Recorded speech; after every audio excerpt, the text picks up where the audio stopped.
Assalamu alaikum wa rahmatullahi wa barakatuh.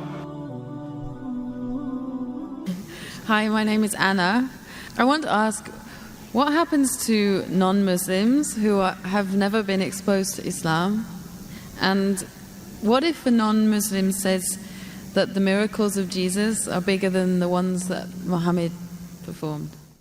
Sisters asked two questions basically. What a non-Muslim who says, who has never been exposed to Islam, what happens to them? And secondly, if a non-Muslim comes and says that the miracles of Isa alayhi salam are greater, what happens to them?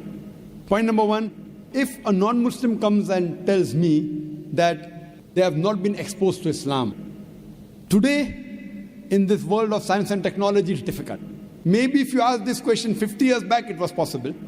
Today in this age of science and technology, especially the media bombarding misconception about Islam, you are exposed to Islam, maybe the wrong Islam, maybe pseudo-Islam, that Muslims are terrorists, Muslims are fundamentalists, Islam is a religion of killing, it degrades the woman, it subjugates the woman. They may be exposed to Islam, but wrong Islam.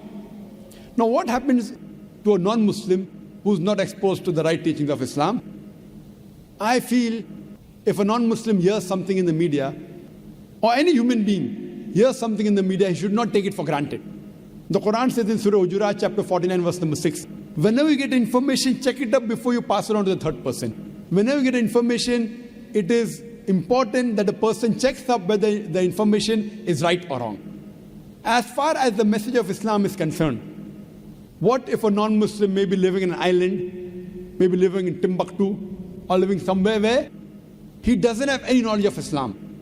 First, it's the duty of every Muslim to convey the message to non-Muslim, irrespective whether we convey or not. Allah says in the Quran in Surah Fusilat, chapter number 41, verse number 53, Allah says, سَنُورِيهِمْ آيَاتِنَا فِي الْآفَاقِ وَفِي أَنفُسِهِمْ حَتَّى يَتَبَيَّنَ أَنَّهُ.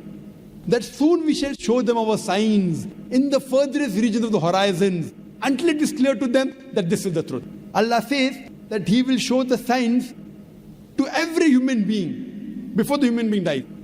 He will show His signs in the furthest regions of the horizons until it is clear to them that this is the truth. So Allah takes it up upon Himself that He will convey this message to each and every human being, whether he's born in a Muslim family or non-Muslim family, whether he's born in a Muslim land or non-Muslim land. Allah will give this message to every human being. That's the reason there were some surveys done in 1950 in two tribes. Now these two tribes, the Kapauku tribe and the Australian Aborigines, these two tribes did not come in contact with modern civilization till as late as 1950. When the researchers went and tried to find out what was their way of life, these people, they believed that God was one.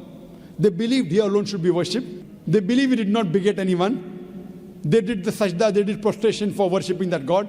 It was everything of Islam but a name.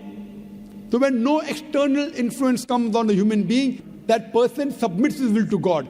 That's the reason our beloved Prophet Muhammad said, every child is born in Din al-Fitr. Every child is born in the innate religion. He is born as a Muslim. Our beloved Prophet Muhammad said, every child is born as a Muslim. Muslim means a person who submits his will to God. Later on, that person may be influenced by his parents, by his teachers, by his elders. He may start doing fire worship. He may start doing idol worship. And then may deviate on the wrong track. That's the reason when a non-Muslim accepts Islam, the more appropriate word is revert. He was a Muslim, born as a Muslim. He gets converted to a wrong religion, comes back to the original faith, that is Islam. So the right word is revert.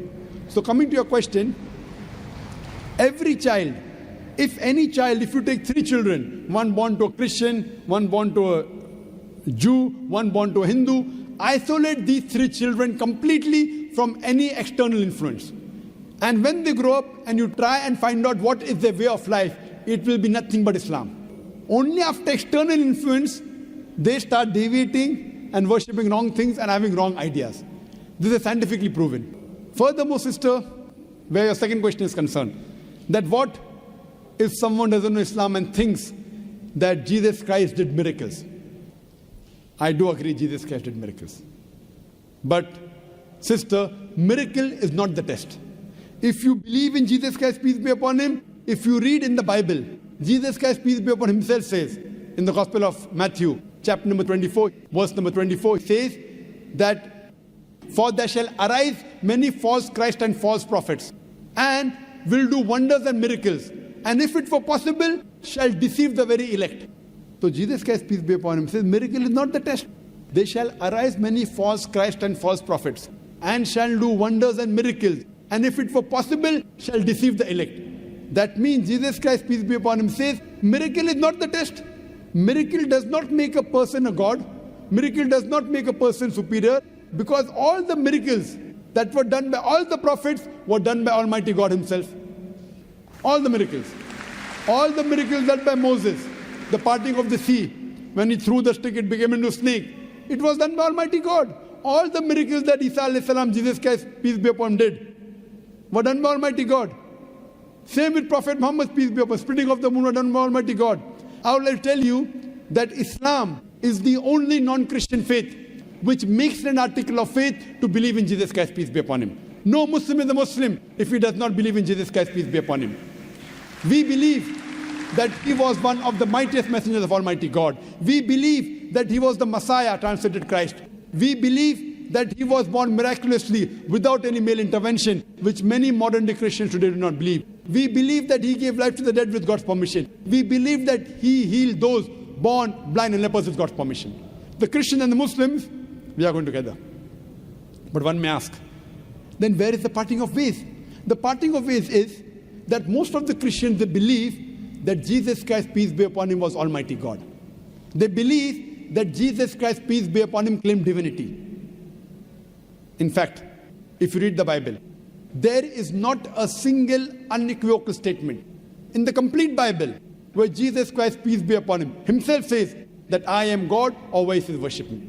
If, sister, you can point out any unequivocal statement, any unambiguous statement from any version of the Bible in which Jesus Christ, peace be upon him, himself says that I am God, or where he says worship me, I am ready to accept Christianity today.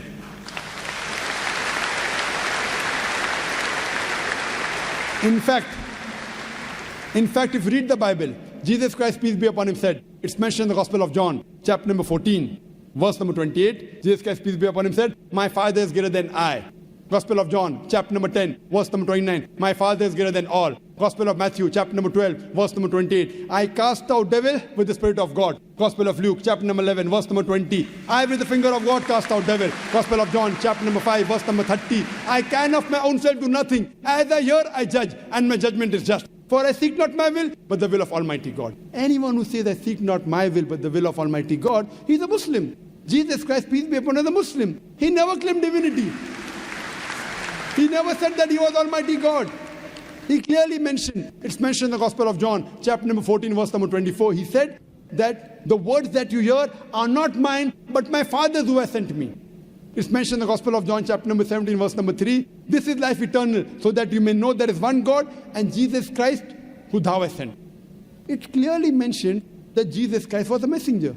It's mentioned in the Gospel of Matthew, chapter 19, verse number 16 to 18, that a person approaches Jesus Christ, peace be upon him, and asks him, that good master, what good things should I do so that I shall enter eternal life? So Jesus Christ, peace be upon him, says, why thou callest me good? Leave aside God, G-O-D. Why thou callest me good, G-O-D? For there is only one good, and that is the Father in heaven. And if thou want to enter eternal life, you keep the commandments. Jesus Christ didn't say that if you want to enter eternal life, if you want to go to paradise, believe I'm God. He didn't say that you believe that I died on the cross for your sins. What he said, if you want to enter eternal life, if you want to enter paradise, you keep the commandments. And it's clearly mentioned in the book of Acts, chapter number 2, verse number 22, that ye men of Israel, listen to this. Jesus of Nazareth, a man approved of God amongst you by wonders and miracles which God did by him, and you are witness to it. What does it say? Jesus of Nazareth, a man approved of God amongst you by wonders and miracles and signs which God did by him, and you are witness to it. Regarding a question of miracles, what does the Bible say? Book of Acts, chapter number 2, verse number 22. A man approved of God amongst you by wonders and miracles and signs which God did by him, and you witnessed to it. So all the credit goes to Almighty God. And Jesus Christ was a man. All the miracles were done through Almighty God.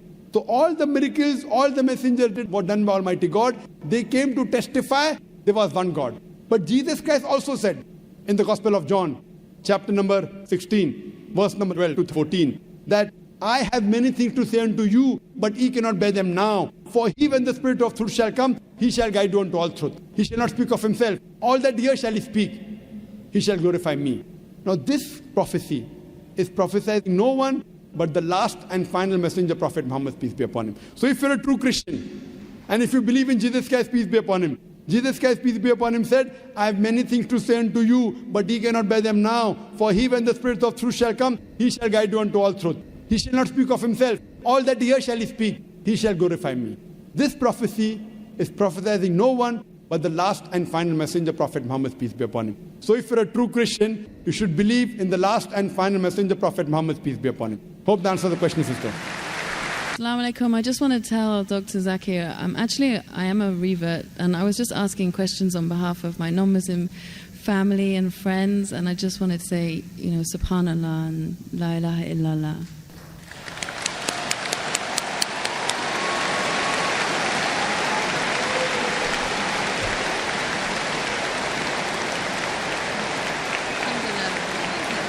That's why I said you have to say what you have to say.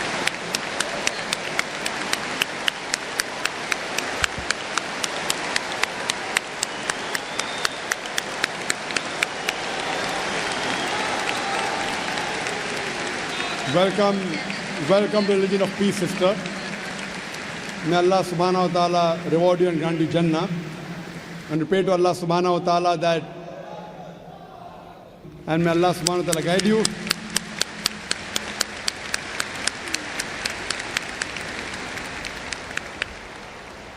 And if you have any questions, sister, regarding to help your other family members come back to the right faith, to revert, you're most welcome to ask any questions, sister. And if you have any clarification, you're most welcome. There are many Dawah centers here in Dubai. There are many sisters' organizations. You can contact them, inshallah, if you have any queries. And now if you have any questions regarding to convince your other family members, you're most welcome to ask, sister.